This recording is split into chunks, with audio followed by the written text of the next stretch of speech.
Good morning. Today's reading is from 1 Peter chapter 2, verses 9 through 12. But you are a chosen race, a royal priesthood, a holy nation, a people for his own possession, that you may proclaim the excellencies of him who called you out of darkness into his marvelous light. Once you were not a people, but now you are God's people. Once you had not received mercy, but now you have received mercy. Beloved, I urge you, as sojourners and exiles, to abstain from the passions of the flesh, which wage war against your soul. Keep your conduct among the Gentiles honorable, so that when they speak against you as evildoers, they may see your good deeds and glorify God on the day of visitation.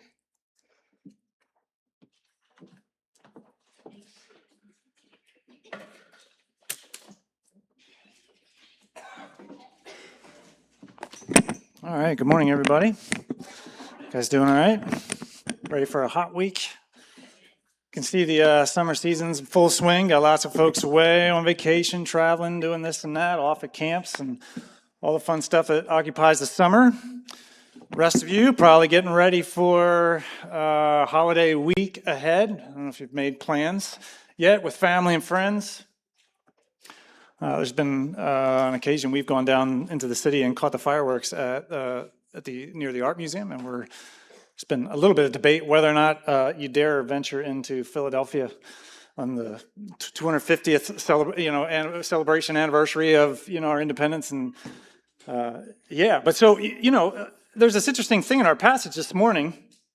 Or it's just interesting of how the passage lined up with the week, where on the one hand, we're in that mindset of holiday mode, we're thinking about the week ahead, we're making plans to get together with family, friends, got your backyard cookout, gonna catch a parade or fireworks or whatever it is.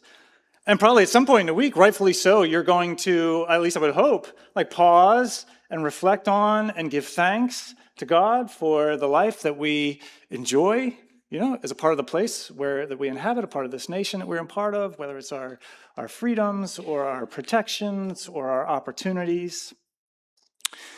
Okay, and so then, but we're in this passage where, Peter, let me get would have us wrestle with this identity, or have us at least consider this identity of strangers and exiles, right? As Mike prayed this morning. We are strangers and exiles, or sojourners and exiles in this place that we live and with this people and we live among. And right, if you understand at the core of what those terms mean, right, they carry this notion of outsiders, strangers, foreigners, who are living in a place that fundamentally is not their own, or they are in communities where they in some way fundamentally don't belong. Right? And I don't know if we would naturally think of ourselves as strangers, sojourners, exiles in America, right? We know the language, we know the customs, we know how to fit in, we know the values and the priorities and all that, we know how to blend in. We root for Team USA in the World Cup soccer match. Probably even the Caccavallis are rooting for Team USA because Italy's not in it this year, right? So there we go. Right, so we don't necessarily feel like strangers and exiles and sojourners, outsiders with a different home, with a different sense of belonging. And yet, Peter would have us wrestle with that a little bit this morning. Or another, ironic, I don't know, or at least as I was thinking about this week, for the past year, it seems like our country as a whole has been having this debate about who actually belongs and who doesn't belong, right, in our country. And if you've been tuned in at all to the news lately, that's coming up. With conversations about Supreme Court making decisions about what the administration is allowed to do with regards to those who are here because they've been allowed to be here to flee hardship or political turmoil that's been going on in their country, or they're going to take up the issue of birthright citizenship, right? I'm certainly not getting into all those things. But while there's this broader conversation going on in our culture of who belongs, who doesn't belong, Peter would almost like have us wrestle with that same question, like, do we belong? Or maybe more particularly, what is it? What does it mean for us to belong? And again, so what I'm after this morning is particularly this understanding why he calls the church strangers, exiles, sojourners. I'm interested in at least two initial sets of instructions that he gives to the church on how to live that out. And then I'm also interested in the motivation or the why or the power behind how we live our identity as strangers and exiles. Okay? So that's where we're going this morning. And I'll let you know that really this is what's going to occupy the rest of the book as we're working our way through 1 Peter throughout the summer. So we're just kind of like sort of skimming the top on sort of a high level this morning, and then he'll be continuing to unpack some of the particulars of that as we go. All right, so why does he call the church strangers, exiles, sojourners?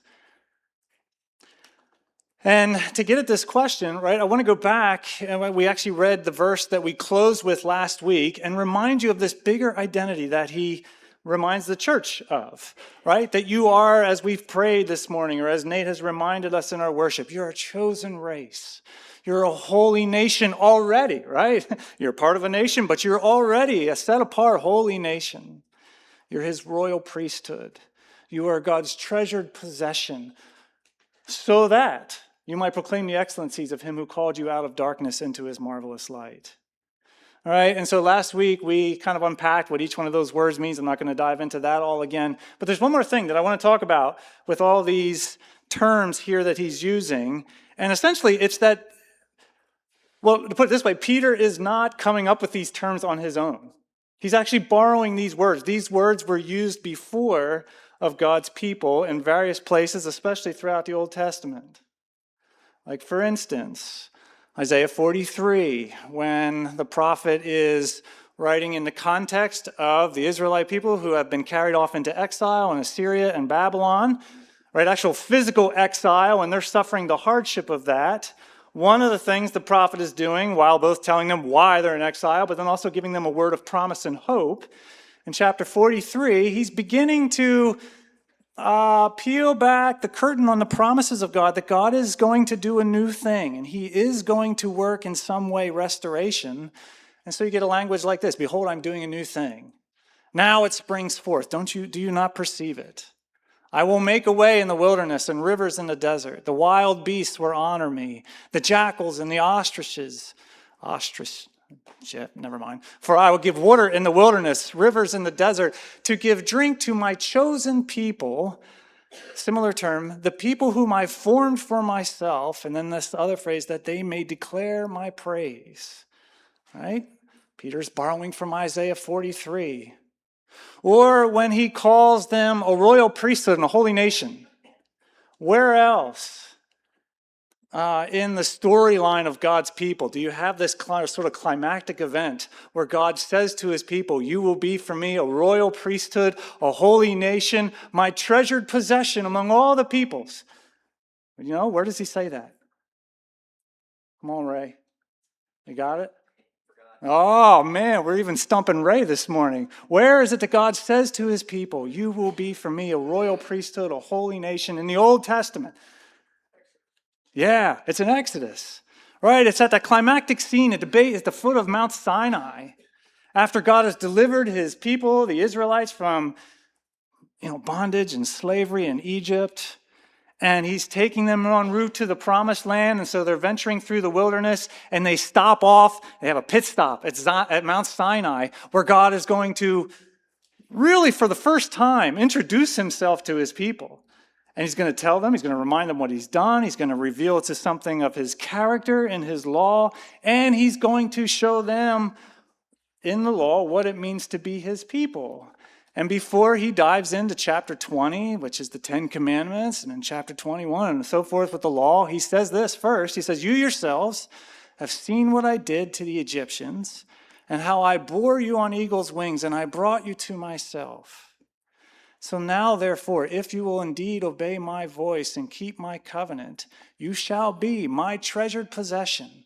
It's essentially the same term that he's using there, people for his own possession. For all the earth is mine, and you shall be to me a kingdom of priests and a holy nation. Okay, and so to understand what Peter is getting at, you have to understand, okay, so what's God getting at here? Right? What is he saying? Look, here's my set of instructions. Here's my law. This reveals who I am and what it means to be my people. And as you obey these things, like you become for me, well, one, my treasured possession, but then also you become this holy nation, right? This nation that is set apart from all the other nations and looks differently in the way that they live and the way they conduct themselves and the values that they orient their life around, right? They look strange and they look odd.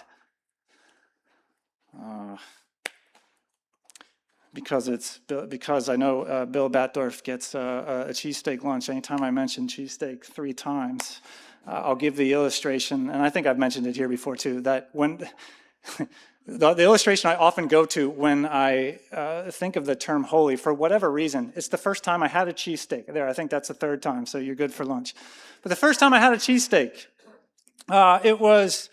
it was in the old Market East Gallery, the train station underneath Market East on Market Street. We grew up as a kid. I was born in the Philadelphia area, and then as a kid, I grew up more out in central Pennsylvania, out in Bedford County, a little town called Everett. And the local pizza shop there had what they called a cheesesteak.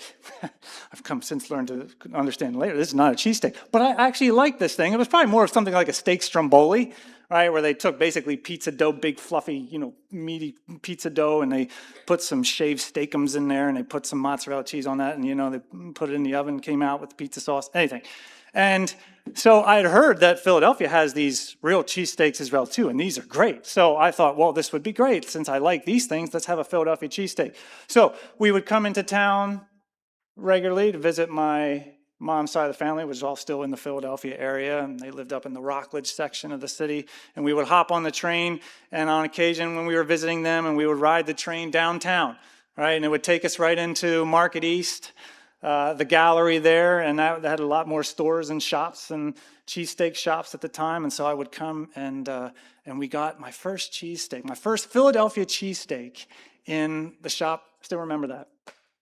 And I also remember when I first ate it, I was not a huge fan because it was like, well, what is this? This is not my understanding of what a cheesesteak is, right? Because for how many years I've been eating what I thought was a cheesesteak, and I've been eating it this way. And so I'm trying this thing, it's strange, it's completely different, and I didn't know what I thought about it. I didn't know if I actually liked it. But it was slightly provocative, and so I wanted to have another one. The next time we were in town, I can remember shortly thereafter that, my dad said, well, let's go down to Gino's. I know that this is supposed to be one of the famous places. So we went down there, right? And over time, I'm realizing, okay, this is a different quality of steak. They're using ribeye steak here, and that's something a little bit different.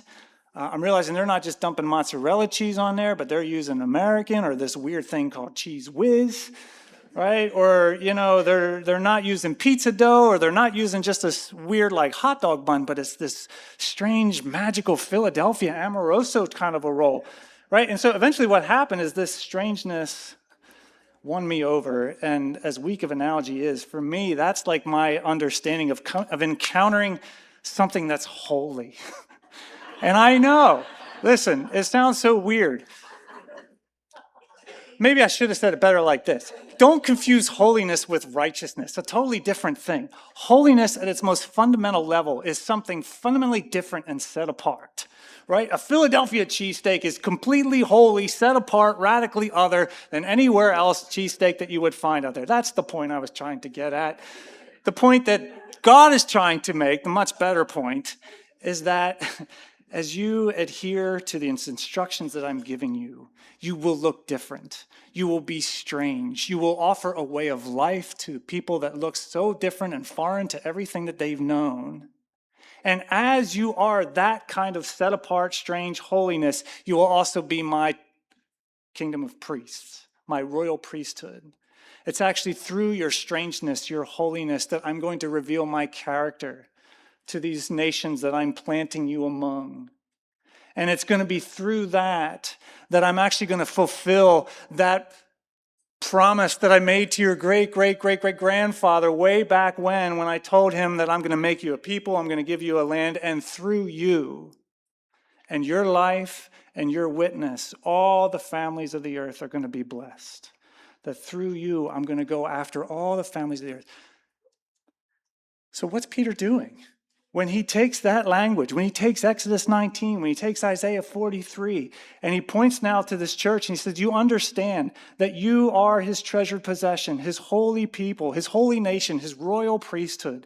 He's saying, like, this is sort of like the next climactic chapter in this long storyline. And as you have come to him, the living stone, as you have been purchased by his precious blood in chapter 1, as you have been born new to this living hope, as you have been sanctified by his Spirit, right now you are the ones through whom I want to reveal my glory, right? But that is contingent on you remaining strange and you maintaining that stranger and that sojourner and that exile status.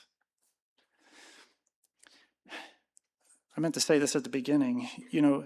Peter's primary interest here is not to critique and criticize the pagans surrounding culture. He does that from time to time. That's not his primary interest. His primary interest here is in the rescue and the deliverance and the redemption of that people. It's that somehow they would be brought to a place where they might encounter the glory of God and see him, right? So for Peter, a church maintaining its exile, its stranger, sojourner status in the midst of the culture they're part of is utterly essential for the redemption of those people.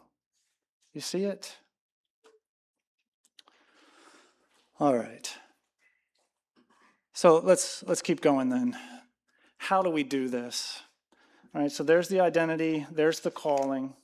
And then he gives two particular instructions. He says, beloved, I urge you as sojourners and exiles to abstain from the passions of the flesh, which wage war against your soul. There's instruction number 1.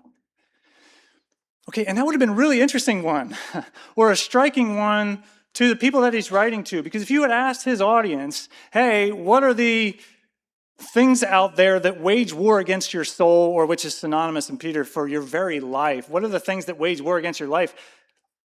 I would imagine they would say, well, I'll tell you what wages war against our life. It's that surrounding culture that we're a part of, right? Or it's the authorities and the systems that we have to live under.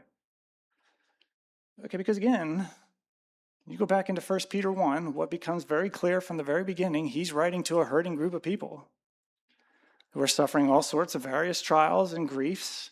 And as you keep going through the book, you see a lot of those trials and those hardships are coming because they are being slandered, or falsely accused, or they're being ostracized from their communities, expelled from their workplaces, kicked out of their families. They're even starting to experience genuine hardship and persecution from the authorities, right? If Peter is written probably around the time when Nero is coming into power, things are going to start to get very dicey for the Christians very quick. So if you ask his audience, what is it that wages against your soul? I would think their first inclination, this culture that I'm a part of. So isn't it striking that Peter, just like any of the biblical writers, when they want to identify the primary threat against our very lives and our soul, they don't locate the problem out there, they locate it in here, right? It's the passions that we are so tempted to run then headlong after. Or as James would say, the passions that wage war in your heart, in your soul. Frederick Buechner, he was a gifted spiritual writer, pastor, theologian from a couple decades ago. And in one of his articles, he tells a story of how he was riding the subway in New York City. And this is back in the day where you could market cigarettes and you could have posters up all over. So he's looking at this poster on in the subway wall of marketing for cigarettes or whatever, and he tells about how it's this beautiful scene where this young couple is out hiking and they're taking in the mountains and the rivers and the streams, and like this glorious picture of creation all around it, and and they're smoking a cigarette, and it's trying to market this brand of cigarettes. And then he said, on the bottom you had what you always had on all these cigarette ads. You had the Surgeon General's warnings that warning. This stuff has been known to cause life-threatening illness and cancer and all these sort of things, right? And he was struck by that. He was struck by that marketing advertising. He put it this way in the article. He said, basically, the ad was saying, buy this, it will kill you. Choose out of all that is loveliest and greenest and most innocent in the world, right? Looking at this glorious scheme of creation all right there. That which can make you sick before your time, bring your world to an end, live so you will die, right? Because it literally had all of this and then it had the Surgeon General's warning under it, right? And he was struck by that. And as he's thinking about that and contemplating that, he essentially goes on to say, isn't this one of the most fundamental problems? One of the most real, tangible evidence of the brokenness that plagues, human beings is that amidst a world that is so full and so rich with God's goodness and his grace and his beauty and all that he gives to us, yet we run headlong after passions that wage war against our very life and our very soul. Classic examples. We run after, we give ourselves to passionate anger because the adrenaline rush out of it makes us feel alive. And we're convinced that as we use that anger as a weapon and we unleash that, we'll even the score with somebody who has offended us. And as they're brought down and made to feel something that I'm feel, well, we think that that's what's going to give us relief and give us some peace and sense, whatever. And it never does. It just makes us more angry, more bitter, ruins relationships, and doesn't give us the freedom that Christ's invitation to forgiveness would offer to us, right? Or we go headlong in acquiring and consuming more and more because we think that as we acquire and consume and use that it will satisfy. And how often do we talk about at the end of the day, it makes us just more and more discontent, restless, anxious, fearful, needing to protect the things that we've acquired and are trying to consume. And on we could go listing some of these passions. But I think in particular, Peter, I think he's going after, in particular, beware of the passion of peace and comfort or peace and security. Because again, put yourself in the mindset of Peter's audience, right? If you're suffering slander, false accusation, ostracization, hardship, and persecution, what's going to be the temptation? What is it that you're going to find yourself craving and desiring and wanting? You're going to want that to stop, to go away, right? And so what would be the temptation or the pressure? It would be to stop being so strange and so odd, right? It would be to compromise your obedience to King Jesus and the things that he calls you to as he's on mission to reach the Gentiles and the nations. And it would instead be to acclimate, to blend in, to fit in, to not stand out with the culture so that you don't suffer that ostracization anymore, right? Probably any one of our young people, any one of our teenagers probably would know this best, especially if you're a teenager and you grew up in public school system, and right, you would feel that tension at times. Okay, if your life belongs to Jesus, you feel that tension of who he is, what he calls you to, what he asks of you, the values and the priorities he's asking you to embody.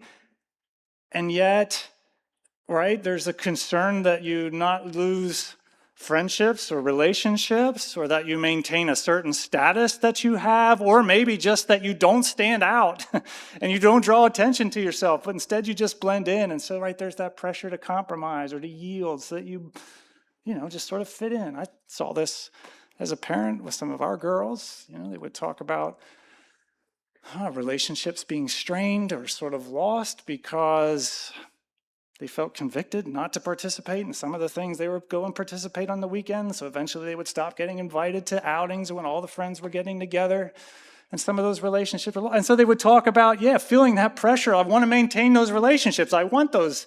I want to have those. And I don't know if I'd be strong enough under temptation not to yield or to give in.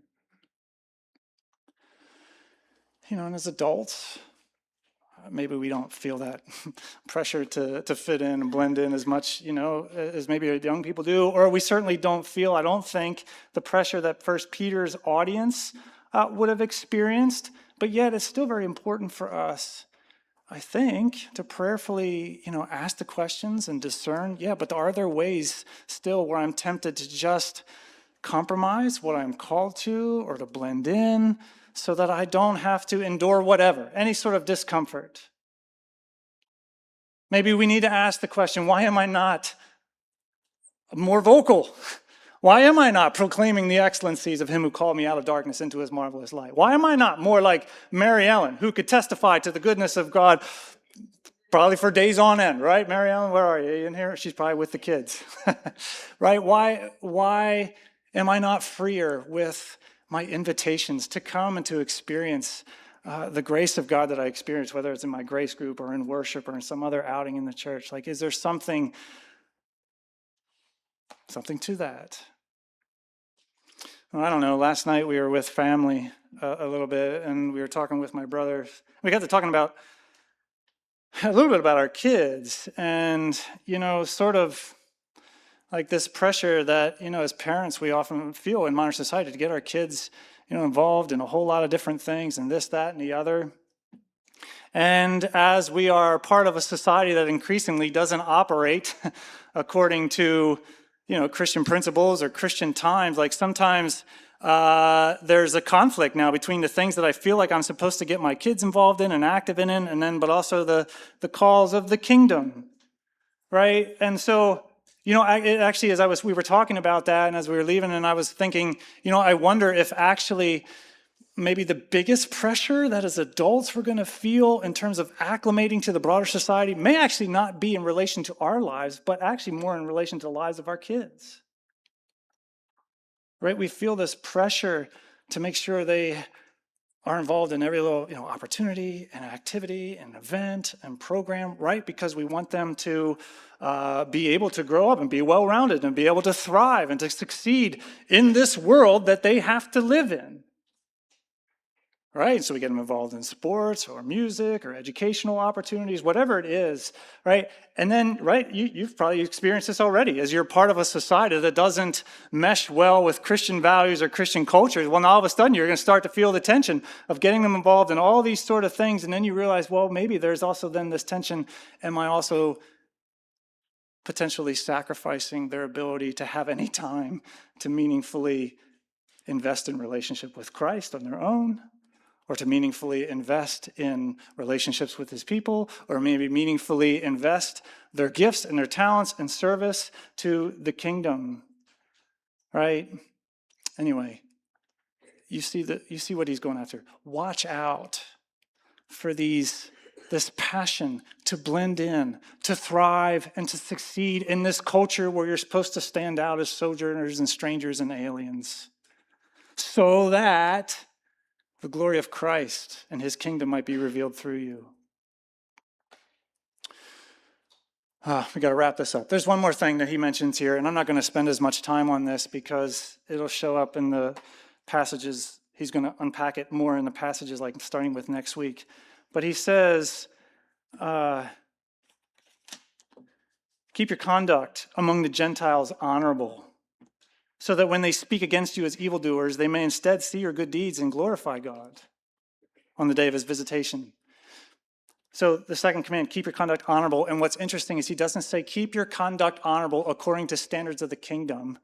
Do you pick it up? He says keep your conduct among the Gentiles honorable. Or what he's actually saying is keep your conduct honorable also according to Gentile standards. Right, which almost seems like he's going against what he just said. Well, wait a second, I thought I'm supposed to live as a stranger and an exile. I'm not supposed to be concerned with the Gentile standards and whatever and live according to the values of the kingdom. Well, yes. And, like, what is he doing here? Right, why is the ancient church being slandered and accused? Right, because they're falsely being labeled as evildoers. They would be labeled actually atheists, falsely. And they would be being labeled bad for society. And as a result, the name of Christ was tarnished, not because of what the church was or wasn't doing, but because of the way they were falsely accused. And Peter's primary goal, like his overriding concern, is that the glory of Christ would be magnified in the culture that he situates you in. So he gives two instructions. One, watch out for the passion to blend in and secure peace through that. But then two, where there are honors or where there are virtues and principles of the broader culture which don't violate the principles and values of the kingdom, live according to those things.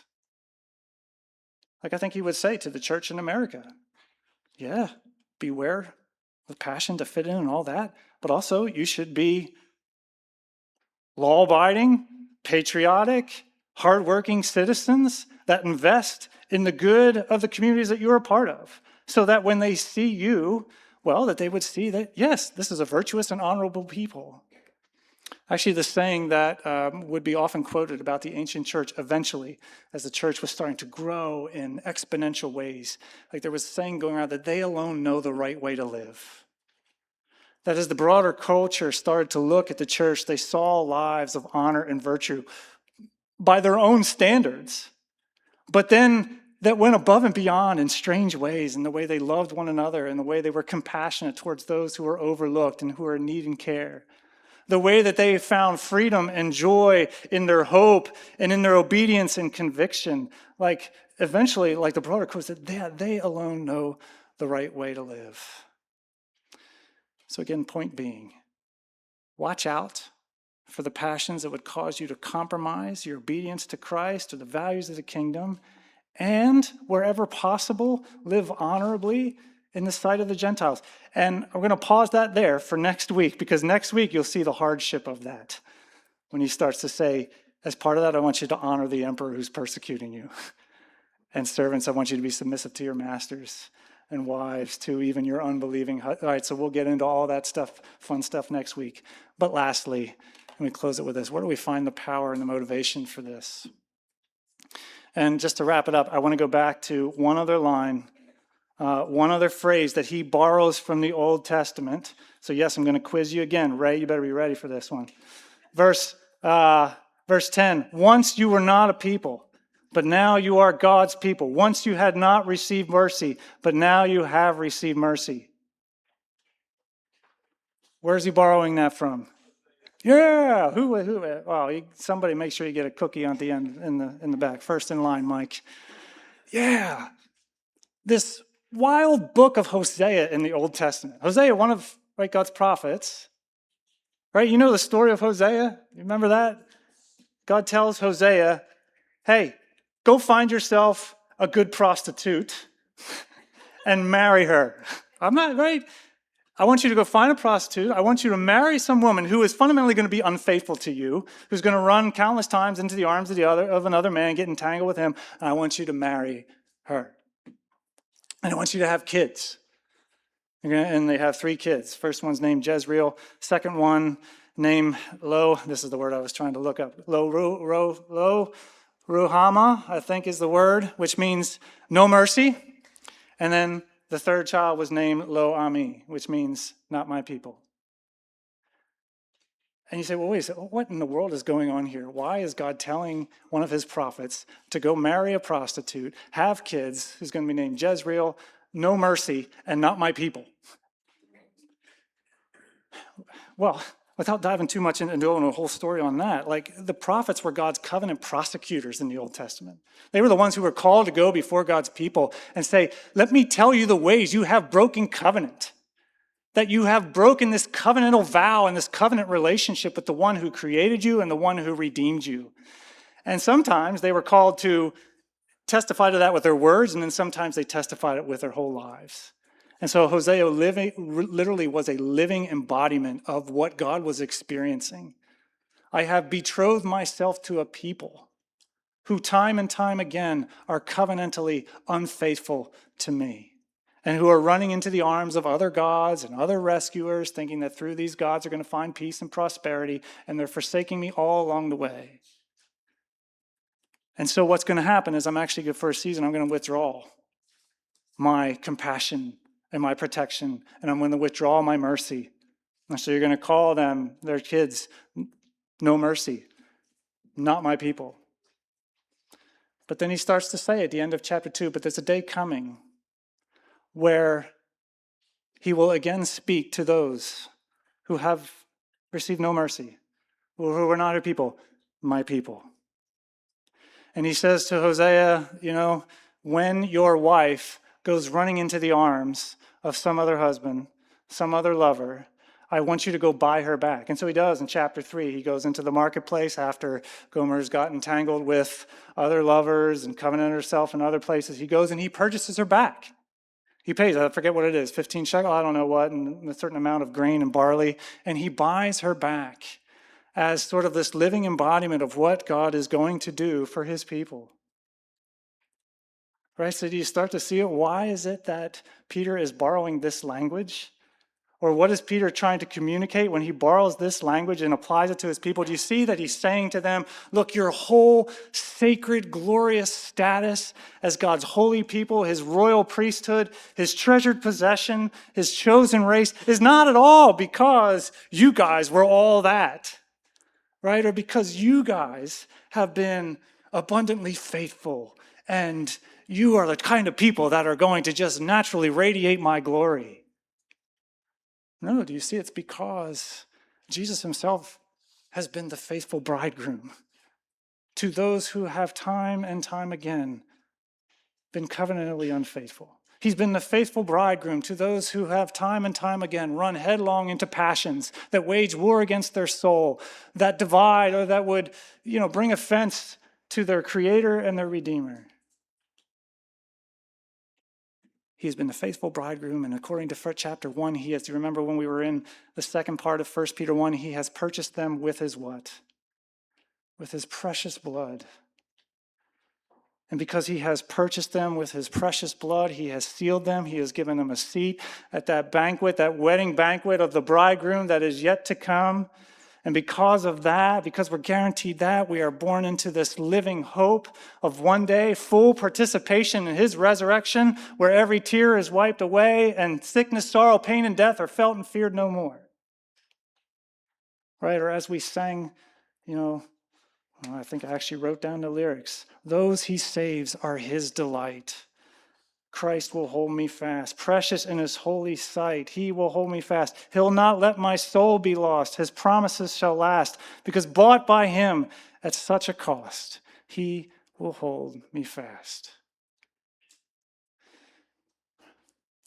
I was talking to one of you this week, and you were telling me, in the course of multiple conversations, that even in the midst of sometimes sadness and difficult situations, or whatever life throws at you, when you stop and reflect on this wild love of Christ, that he would love me, us, so freely and so perfectly, every time this person said he stops and considers that, he feels what we call the pressure behind the eyes, right? Because it's that moving. And I know this individual, and I know that it's that internalization, deep-seated feeling of the love of Christ that motivates his continued obedience and faithfulness, right? And that's the thing. When you see the beauty of the story of the bridegroom and to the length that he has gone to purchase, to rescue and redeem, and to secure your hope, man, that's what guards you